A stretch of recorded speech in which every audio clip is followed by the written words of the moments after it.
It's the most exclusive lost property office in the world. Deep underground, in a thrumming, humidified laboratory, a world historical statue is being reunited with its ancient marble foot. Subscribe my channel for more update.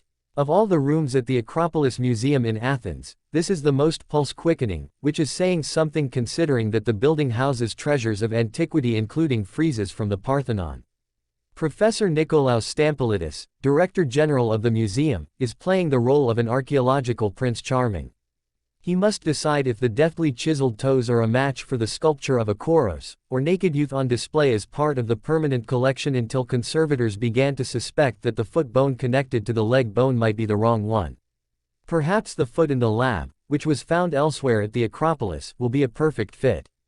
If museum staff are right, these jigsaw pieces, separated for millennia, have been within just a few square meters of one another. It's not the first time that the Kouros has required the ministrations of Stampolidis and his team. He points out parts of the statue, where marble the color of clotted cream. Patina ed with age, gives way to sections of plaster cast that are so bright and white by comparison that they might have been furnished by a Harley Street orthodontist. The figure's arm has been broken in several places and researchers have detected signs of fire damage, believed to date from 480 BC, when the Persians burned down the Acropolis. The carved images of the old site tend to suffer damage to necks and ankles because they are weak points, just as they are for us. Contemplating the lame statue, you might be reminded of the story of Achilles and his weak spot from the books of Homer, especially if you happen to set eyes on a bust of the great poet, which is propped up on a laboratory bench and wearing an expression of hard-won forbearance. Like the Kouros, the Homer is in the lab for running repairs. Stampolidis and his team will return their astonishing trove to the public galleries when their work is done. They hope that one day soon they can solve an even bigger jigsaw puzzle than the crocked statue, and reassemble all the surviving pieces of sculpture from the Parthenon. That would require the return of the Parthenon, or Elgin, marbles from the British Museum, where they have been for more than 200 years. Talks have begun between the UK and Greece, through the auspices of UNESCO, the World Heritage body. The Parthenon is the star attraction of the Greek capital, of course. So the natural inclination is to look up, but as Stampolidis's basement body shop demonstrates, a lot of the interesting action is to be found underground. The museum houses artifacts recovered from the rock where the Acropolis stands and its surrounding slopes. The museum itself lies over ruins from Roman and early Byzantine Athens, and it was below ground level that I encountered one of the best preserved relics of the city's past. The Hadrian Aqueduct is an ancient watercourse dating from AD 125 that runs for 12 miles beneath some of the most traffic-thronged streets in Europe. There's nothing like it in the rest of the continent. Much of it is dry today, but Athens is bringing it back to life as a valuable resource in local irrigation and to green the areas it passes through.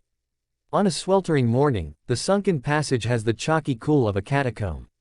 I'm walking behind my guide, George Sashinis, Director of Strategy and Innovation at IDAP, the city's water company, who points out that we are able to stand upright.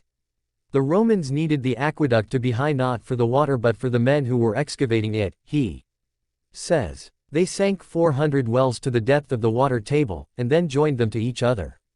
The gentlest of inclines meant that gravity delivered water to Hadrian's settlement. But after the Romans left, the aqueduct disappeared from memory and wasn't rediscovered until the late 19th century, when locals noticed that some of their neighbors had no difficulty growing vegetables, even in the driest months. These lucky folk lived by the old wells.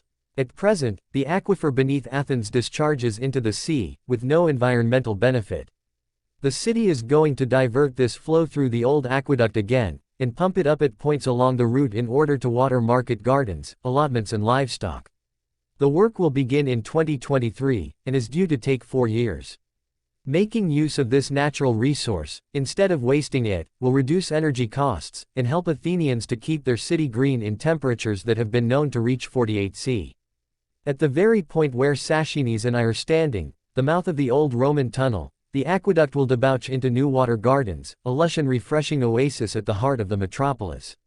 Not all of Athens' underground attractions are strictly subterranean, however.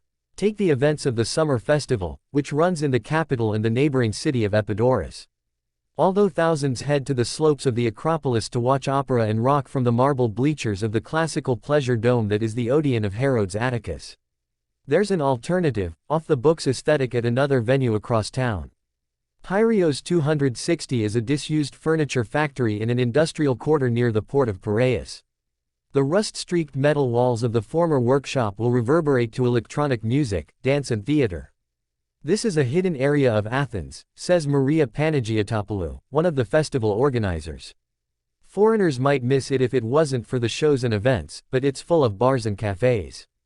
The real life of Athens is here. The old sofa mill has been staging a new production, The Other Side of the Tempest, a mashup of Orson Welles' unfinished last movie, The Other Side of the Wind, and The Tempest. The Welles screenplay was itself a kind of homage to the Shakespeare play. During rehearsals, the actors take a break behind the great hangar of the cashiered plant, while stagehands and sparks pass by in their traditional costume of black t-shirts and cargo shorts. The place looks like the backlot of an old film studio.